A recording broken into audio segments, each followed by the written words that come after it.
अस्सलाम वालेकुम स्टूडेंट्स। आज आपके साथ टॉपिक डिस्कस कर रहे हैं urinary system of man. Urinary system इंसानों का वो आपके साथ डिस्कस कर रहे हैं। ये डायग्राम है यूरिनरी सिस्टम की। ये देखिए आप यहाँ पे आपको डायफ्रागम नज़र आ रहा है, यानी कि ये जो किडनीज़ हैं कहाँ पे एब्डोमेन में मौजूद है। डायफ्रागम क्या होता है? जहाँ पे चेस्ट ख़त्म होता है और एब्डोमेन स्टार्ट होता है, ये उसकी सेंट्रल लाइन है। ठीक है, ये किडनी हमारा, ये राइट किडनी है यहाँ पे हमारा, और ये जो है वो हमारा क्या है, लेफ़्ट किडनी है। किडनी से रिलेवेंट चीज़ों को हम रेनल कॉल करते हैं। ठीक है, अब किडनी की आर्टरी होगी या वेन होगी तो हम उसको रेनल आर्टरी कहेंगे या रेनल वेन कहेंगे। किडनी के ऊपर एड्रीनल ग्लैंड्स मौजूद होते हैं। एक किडनी के ऊपर लेफ़्ट एड्रीनल ग्लैंड्स है, अगर लेफ़्ट किडनी है तो राइट एड्रीनल ग्लैंड्स होगा। यहाँ पे वेना केवा, ये इसकी जो लूप नज़र आ रही है आपको, ये क्या कहलाती है? वेना केवा कलेक्टिंग फॉर्म है। Veins aorta collecting form of arteries. यहाँ पे आपको लेफ़्ट रेनल आर्टरी नज़र आ रही है, ये लेफ़्ट रेनल आर्टरीज नज़र आ रही है जो कि किडनी को ब्लड पहुँचाने का काम करती हैं। वो वेन्स किडनी से ब्लड लेके बॉडी को पहुँचाने का काम करती हैं। अच्छा जी, ये क्या है? आपका ब्लैडर नज़र आ रहा है। ये दो पाइप नज़र आ रहे हैं। इस पाइप को जो है वो हम क्या कहते हैं? ये पाइप को हम यूरेटर कहते हैं। एक लेफ़्ट किडनी से नज़र आ रहा है और राइट किडनी से, जो ड्रॉप करके यूरिन पास करता है और ब्लैडर में जमा करवा देता है, उसको हम कहते हैं यूरेटर। ठीक है, यहाँ पे इस ब्लैडर के एंड पे जहाँ पे यूरेथ्रा स्टार्ट और ब्लैडर एंड हो रहा है, इसे कहते हैं स्पिंक्टर मसल्स। वो मसल्स हैं जो ब्लैडर में से यूरिन को पास होने से रोकते हैं ये वॉलंटरी कंडीशन में। लेकिन जब ये फिलअप हो जाए उसके बाद ये मसल्स इनवॉलंटरी हो जाते हैं, मतलब इनके इख्तियार से बाहर हो जाता है और बॉडी से यूरिन पास आउट हो जाता है। अब इसमें देख लेते हैं क्या लिखा हुआ है कि pair of been shaped organ called kidney, a pair of duct called ureter. वही कि किडनी क्या है? बीन शेप्ड है, इसके साथ ही एक पाइप आ रहा है, ये डक कह लें, उसको हम क्या कह रहे हैं? यूरेटर का नाम दे रहे हैं।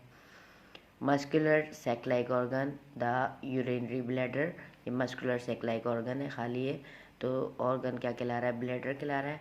And a tube called urethra, और इसके साथ जो ट्यूब अटैच है वो क्या कहलाएगी? यूरेथ्रा कहलाएगी। विच अराइज फ्रॉम ब्लैडर, कहाँ से आ रही है? ब्लैडर से आ रही है। Empties urine outside the body, bladder जो है खाली हो जाता है जब यूरिन बॉडी के बाहर चले जाता है। The bladder end of urethra has a sphincter wall which control release of urine from the bladder. Bladder के पास स्पिंक्टर वॉल, मैंने अभी आपको बताई कि वो किस चीज़ को कंट्रोल करके रखती है? यूरिन को कंट्रोल करके रखती है। फिर उसके बाद जब वो आउट ऑफ कंट्रोल हो जाएगी तो बॉडी से जो यूरिन है वो पास आउट हो जाता है। नेक्स्ट टॉपिक आपका किडनी है। किडनी को स्ट्रक्चर हम यहाँ देख लेते हैं। किडनी का स्ट्रक्चर क्या है बेटा जी? फर्स्ट जो किडनी के ऊपर लेयर्स होती है ना, किडनी को 10 सेंटीमीटर लॉन्ग होता है। ठीक है, इसकी जो ऊपर की लेयर है ना, ऊपर वाली कवरिंग है, उसको हम कहते हैं पेरिटोनियम।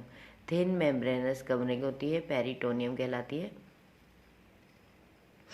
ठीक है, अब इसके अंदर कौन शेप स्ट्रक्चर मौजूद है किडनी में? वो क्या कहलाता है? आपका पायरामिड्स कहलाता है। यहाँ देखिए मैंने नेफ्रॉन बनाने का कोशिश की है आपको समझाने की कि जो नेफ्रॉन का ग्लोमेरुलस का हिस्सा ना, अभी आगे डिस्कस करेंगे फिर आपको क्लियर हो जाएगा।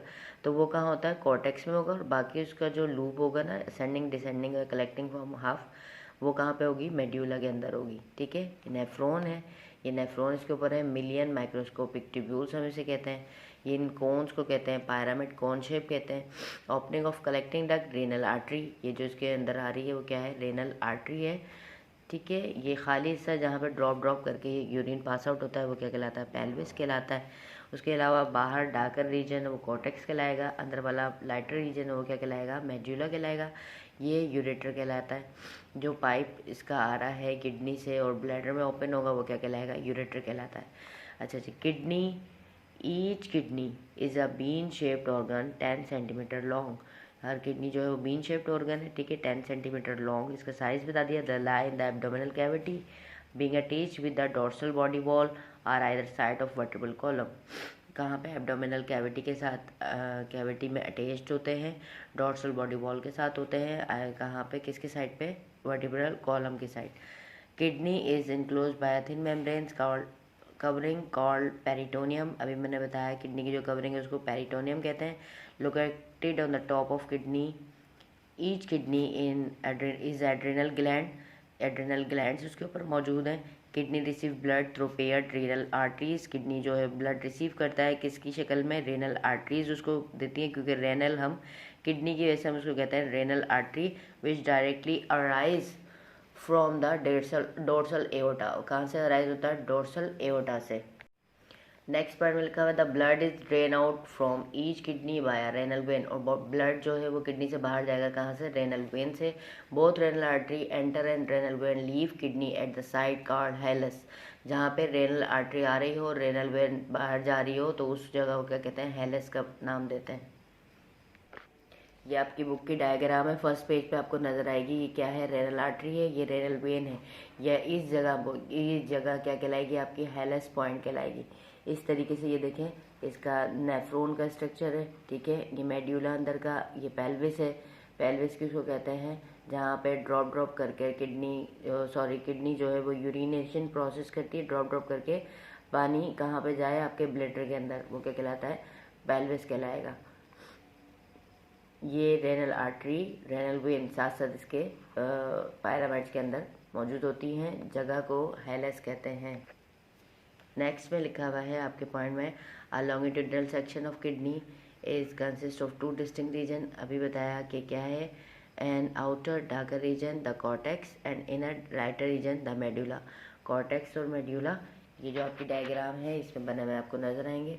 ये क्या है, ये अंदर वाला हिस्सा क्या है, मेडुला, ठीक है। और जो इसका बाहर वाला हिस्सा है वो क्या कहलाएगा, कॉर्टेक्स कहलाएगा किडनी का। The medulla consist of many cone shaped structure called pyramids. उसके अंदर पायरामाइड्स को डिस्कस किया हमने, जैसे अभी आपकी ये वाली डायग्राम पे भी डिस्कस, यहाँ पे बताया हमने कि क्या है, मेडुला पायरामाइड्स की शेप में बना हुआ है। अच्छा, urine is drop continuously from tip of pyramids into funnel shaped space called pelvis. यही टिप ऑफ पायरामाइड्स, ये यहाँ से जो है इसकी जो टिप से जो है ड्रॉप करके कंटिन्यूस जो यूरिन पास आउट होगा उसे हम क्या कहते हैं, पेल्विस का नाम देते हैं। ऑफ द यूरेटर, कहाँ पे जाएगा, यूरेटर में, ठीक है। यूरेटर वो डक पाइप है जहाँ वो पाइप ब्लैडर में जाके खुलता है। नेफ्रॉन के स्ट्रक्चर को डिस्कस करने से पहले ये डायग्राम आप अच्छी तरीके से देख लेंगे कितना अच्छा ये क्या है। ये ग्लोमेरुलस है, आपकी बुक के अकॉर्डिंग जो ग्लोमेरुलस दिया हुआ है, बाउंस कैप्सूल दिया हुआ है। ये साइड जो है वो इसका क्या कहला रहा है, प्रॉक्सिमल कन्वर्टेड ट्यूब्यूल्स कहला रहा है। ये डिसेंडिंग लिम्स है, ये असेंडिंग लिम्स है जहाँ से फिल्ट्रेट मूव करता हुआ जा रहा है। ये क्या है, यहाँ पे ये पहले वाला जो है वो प्रॉक्सिमल कन्वर्टेड ट्यूब्यूल्स है, तो उससे दूर वाला क्या कहलाएगा, डिस्टल कन्वर्टेड ट्यूब्यूल्स कहलाएगा। उसके साथ ये क्या है, कलेक्टिंग डक्ट मौजूद है। सेम ऐसे आपकी बुक की डायग्राम को देखेंगे तो ये आपकी बुक की डायग्राम है। ये क्या है, आपका ग्लोमेरुलस है, बाउंस कैप्सूल है, एफरेंट आर्ट्रियोल है, इफरेंट आर्ट्रियोल है।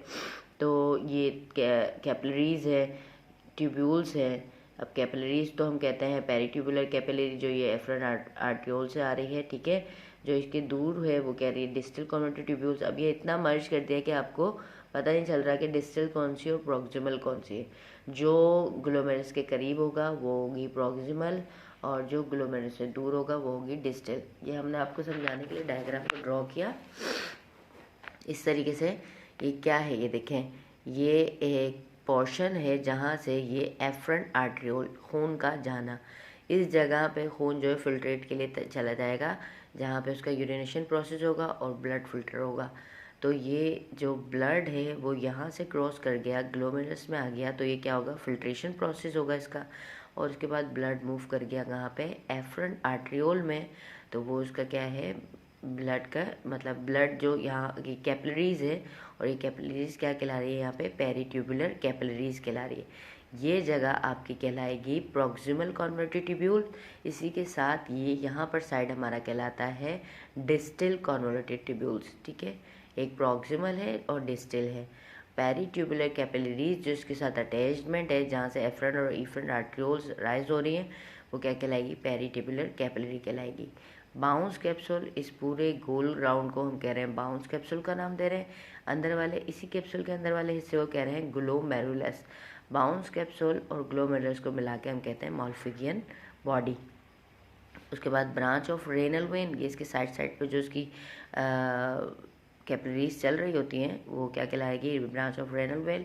ये कहलाएगी डिसेंडिंग लिम्स। नेफ्रॉन का हिस्सा जो है वो क्या कहलाएगा, डिसेंडिंग लिम्स, जहाँ से फिल्ट्रेट आएगा और फिर ऊपर की तरफ जाएगा वो कहलाएगा असेंडिंग लिम्स। असेंडिंग, डिसेंडिंग और वासा रेक्टा। वासा रेक्टा हम जो ये ब्रांच है किसकी, रेनल वेन की, इनको असेंडिंग और डिसेंडिंग को मिला के कहते हैं लूप ऑफ हैनल। नेफ्रॉन का ये स्ट्रक्चर है। यहाँ पे एक पाइप प्रेजेंट है जिसको हम कलेक्टिंग डक्ट कहते हैं, जहाँ से यूरिनेशन का प्रोसेस होगा। अब हम इसके कुछ पॉइंट्स को डिस्कस कर लेते हैं। Each kidney is composed of about million microscopic tubules और नेफ्रॉन्स। ठीक है, कहाँ पे, मिलियन माइक्रोस्कोपिक नेफ्रॉन्स जो है ट्यूब्यूल्स मौजूद हैं, या फिर हम उसको क्या कहते हैं, नेफ्रॉन्स का नाम देते हैं। अभी मैंने बताया structure, each nephron being with a spherical structure called Malpighian body, वो मॉर्फिंगेन बॉडी कहलाता है। स्फेरिकल स्ट्रक्चर जो उसका है ग्लोमेरुलस और बाउंस कैप्सूल को मिला के। It lies in the cortex of kidney, कहाँ पे मौजूद होता है ये ग्लोमेरुलस, किडनी कॉर्टेक्स के, किडनी के कॉर्टेक्स पोर्शन में मौजूद होता है। Malpighian body is composed of cup like Bowman's capsule, Malpighian body composed होती है कप लाइक बाउंस कैप्सूल पे। Inside this cup like a dense network of capillaries known as glomerulus. अभी समझाया मैंने, इस कैप्सूल के अंदर जो हिस्सा मौजूद है वो क्या कहला रहा है, ग्लोमेरुलस कहला रहा है। Bowman's capsule gives out a coil tubules known as proximal converted tubules. Coil tubules होते हैं क्योंकि मुड़े हुए होती हैं, इसलिए हम इनको कॉइल ट्यूब्यूल्स कहते हैं, और कन्वर्टेड कहते हैं। Proximal converted tubules lies in the cortex region, कहाँ पर होती हैं, ये भी कॉर्टेक्स रीजन में मौजूद होगी। Network of capillaries also attached with proximal converted tubules. Proximal converted tubules पे कैपिलरीज अटैच्ड हैं, अभी आपको डायग्राम के साथ समझाया गया। The proximal converted tubules narrow and descend down into the medulla. Proximal converted tubules जो है वो नैरो होती हैं और डिसेंडिंग डाउन हो जाती है, कहाँ पे, मेडुला में। Make a U turn and come back into the cortex, वापस दोबारा से ये यू टर्न लेती हैं और कहाँ पे आ जाती हैं, कॉर्टेक्स में आ जाती हैं। This narrow U shape part of the tubules is known as loop of Henle. इस ये नैरो होगी और यू शेप पार्ट जो है उस ट्यूब्यूल का वो क्या कहलाएगा, लूप ऑफ हैनल कहलाएगा। अभी आपको ये बताया कि डिसेंडिंग असेंडिंग लिम्स और वासा रेक्टा ये यू शेप पार्ट है, तो क्या कहला रहा है, लूप ऑफ हैनल कहला रहा है। It has a descending and ascending limbs. The ascending limbs of the loop of Henle become larger in diameter. Descending limbs of loop of Henle larger होता है in diameter में in the cortex and form a coil called distal convoluted tubules। और फिर वहाँ किस चीज़ में coiling हो जाती है उसकी, distal convoluted tubules के अंदर। ये साइड पे पोर्शन पे हमने बात की, जो यहाँ से ये ascending limbs आके कहाँ पे ओपन हो जाएगा, distal convoluted tubules के अंदर। Distal convoluted tubules finally open into a common collecting duct। distal convoluted tubules कहाँ किसके साथ ओपन हो रहा है, ये collecting duct के साथ ओपन हो रहा है। The latter receiving urine from a number of nephron and drain into the pelvis of the kidney। और फिर क्या होगा, ये ड्रेन आउट हो जाएगा और कहाँ चल जाएगा, पेल्विस पे चल जाएगा, ड्रॉप करके किडनी से। Blood supply of the glomerulus nephron beings as afferent arteriole. Blood supply जो है ग्लोमेरुलस की, नेफ्रॉन्स की कहाँ से आ रही है, एफरेंट आर्ट्रियोल से। फ्रॉम द ग्लोमेरुलस किसके पास जाएगी, ग्लोमेरुलस के पास। Blood is carried by the efferent arterioles. Blood जो लेगा वो कौन लेगा, इफरेंट आर्ट्रियोल लेगा, इनटू 2 कैपिलरी नेटवर्क। इसके अंदर 2 कैपिलरी नेटवर्क्स हैं। One of the network called peritubular capillaries associated with proximal and distal converted tubules. ये वो कैपिलरीज हैं जो मैंने अभी आपको यहाँ बताई, ये किसके ऊपर ज्वाइंट होती हैं, प्रॉक्सिमल और converted, proximal and distal converted tubules के ऊपर अटैचमेंट होती है इनकी, और पेरीट्यूबुलर कैपिलरीज कहलाती हैं। One card Vasa रेक्टा run straight parallel beside the limbs of the loop of Henle. दूसरी कहला रही है वासा रेक्टा, जो कि लूप ऑफ हैनल के साथ अटैचमेंट है और जिसे हम वासा रेक्टा का नाम देते हैं। ये था नेफ्रॉन का स्ट्रक्चर। इंशाल्लाह नेफ्रॉन का फंक्शन नेक्स्ट वीडियो में आपके साथ डिस्कस करेंगे। अल्लाह हाफिज़।